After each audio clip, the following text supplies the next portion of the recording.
Hello dear student, good morning. आज हम बात करने वाले हैं यूनिट 4 हीट, क्लास 7th। आज हम नई यूनिट पढ़ रहे हैं हीट। हीट का मतलब होता है ऊष्मा, और ऊष्मा का सामान्य अर्थ हम लेते हैं गर्मी से। और हीट एक एनर्जी का ही टाइप होता है जो थर्मल एनर्जी में आता है, यानी कि ऊष्मीय ऊर्जा के अंदर आता है। अब देखिए स्टूडेंट, इसमें कुछ एक्सपेरिमेंट हैं। सबसे पहले कह रहा है टेक 3 स्मॉल टब्स कंटेनर्स। आप कोई 3 स्मॉल टब्स और कंटेनर्स लीजिए। लेवल them as A, B and C. Put cold water in mug A and hot water in mug B. Mug A में हमने गर्म पानी लिया हुआ है, और मग बी में हमने यहाँ पे कोल्ड वाटर लिया हुआ है। Cold water in mug A and hot water in mug B. Mug B में हमने गर्म पानी लिया है, और मग सी में हमने मिक्स वाटर लिया है। तो फिलिंग वाटर इन 3 कंटेनर्स। तो आपको क्या फील होगा?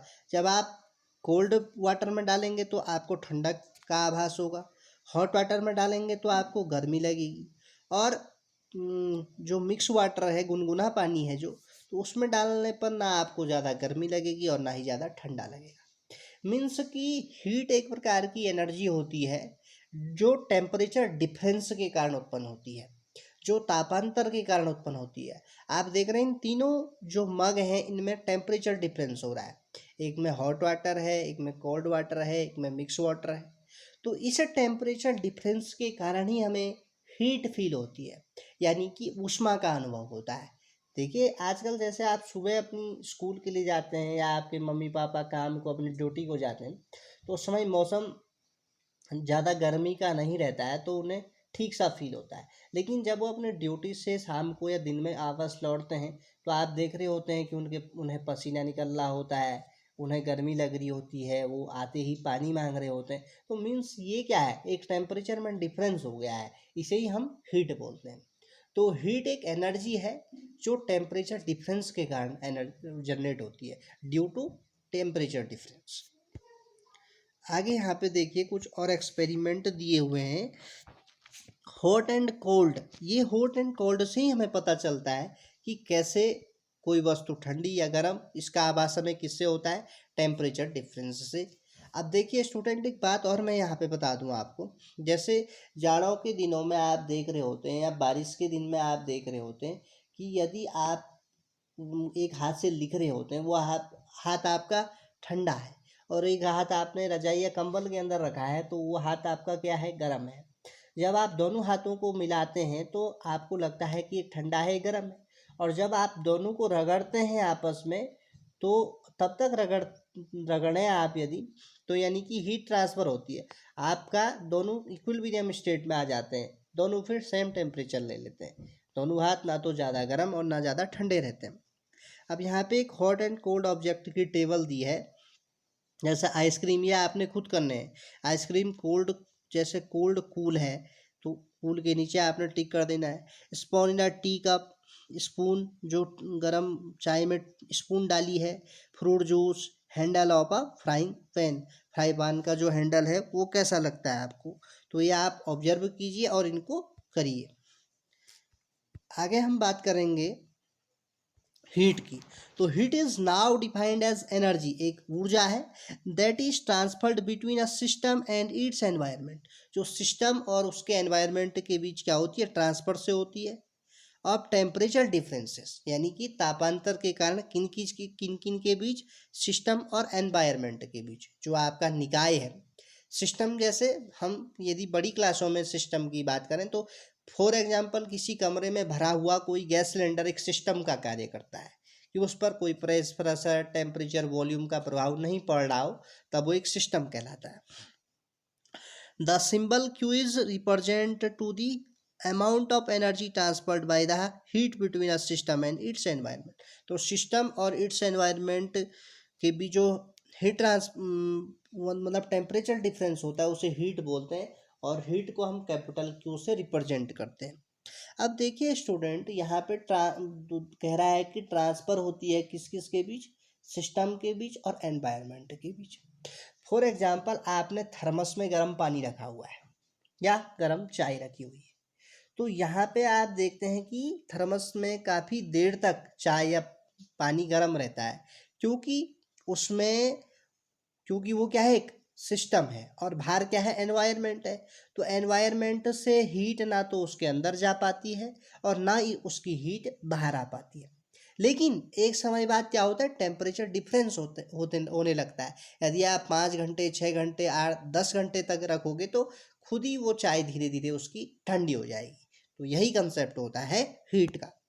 अब हम बात करेंगे थर्मोमीटर के बारे में। देखिए स्टूडेंट, थर्मोमीटर ही एक ऐसा एपरेटस होता है जिसके द्वारा हम टेम्परेचर नापते हैं। जैसे आपने, यदि आप कभी बुखार आया हो आपको, आप डॉक्टर के पास गए हैं, तो डॉक्टर थर्मोमीटर से ही आपको देखता है कि आपको कितना बुखार है या आपके पेट में गर्मी से कितनी आपको फीवर आ गई है।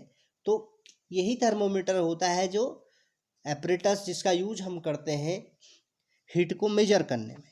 The main function of a thermometer is to measure temperature. तापमान को मापने का कार्य करता है। अब देखिए स्टूडेंट, थर्मोमीटर जनरली 2 टाइप के होते हैं। एक लेबोरेटरी थर्मोमीटर होता है और एक क्लिनिकल थर्मोमीटर होता है। क्लिनिकल थर्मोमीटर जो डॉक्टर के पास होता है, क्लिनिक में होता है, और लेबोरेटरी थर्मोमीटर जो लैब में होता है, जहाँ पर हम कंपाउंड्स की या जो लैब में जो कंपाउंड यूज हो रहे हैं, विभिन्न प्रकार के रिएजेंट यूज हो रहे हैं, उनका टेम्परेचर नापने के लिए हम करते हैं। तो ये आपको यहाँ पे दिख रहा है, ये स्ट्रक्चर भी बनाया है, डायग्राम भी बना हुआ है। Typical clinical thermometer is liquid in glass thermometer.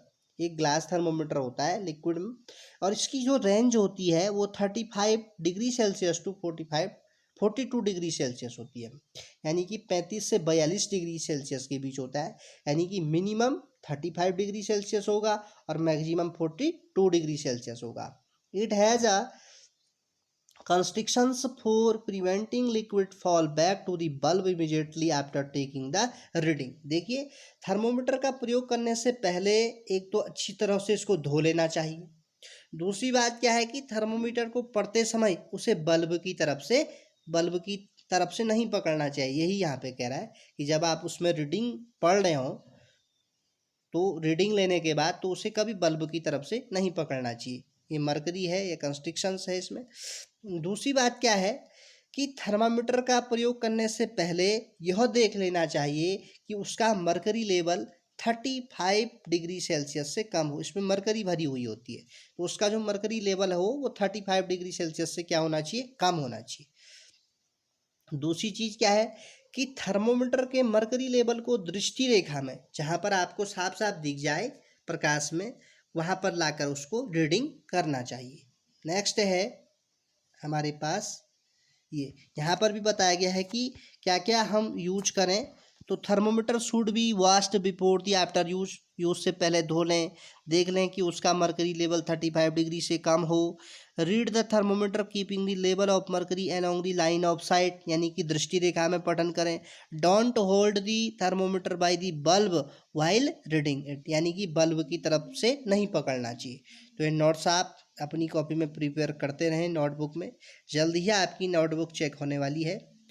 आगे देखिए स्टूडेंट, ये है आपका लेबोरेटरी थर्मोमीटर जो लैब में यूज किया जाता है। तो इसमें भी मरकरी होता है, ये बल्ब है इसका, ये कैपिलरी ट्यूब लगी होती है इसकी। कैपिलरी मतलब केस नली के समान एक छोटी सी ट्यूब होती है। केस मतलब जो बाल होते हैं आपके, ऐसी छोटी सी ऐसी पतली नली होती है। इसमें स्टेम होता है इसके अंदर, और ये डिग्री सेल्सियस में लिखा हुआ है। तो इसका जो रेंज होती है आप देख पा रहे हैं यहाँ पे डायग्राम में दिख रहा है, -10 डिग्री सेल्सियस से 110 डिग्री सेल्सियस के बीच इसकी रेंज होती है लेबोरेटरी थर्मोमीटर की। अब हम बात करेंगे difference between clinical and laboratory thermometer. तो वही क्लिनिकल थर्मोमीटर जो क्लिनिक में डॉक्टर के पास होता है, यहाँ पे लिखा है clinical thermometer is use to take the body temperature को लेने के लिए करते हैं। And laboratory thermometer is use to take the temperature laboratory का टेम्परेचर लेने के लिए करते हैं। यहाँ पे फिर दूसरी बात वही है कि इसकी जो रेंज होती है 35 टू 42 डिग्री सेल्सियस। फ़ारेनहाइट में बात करेंगे तो 94 degree Fahrenheit to 108 degree Fahrenheit. Laboratory thermometer is generally scaled -10 degree Celsius to 110 degree Celsius, -10 to 110 degree Celsius के बीच होता है।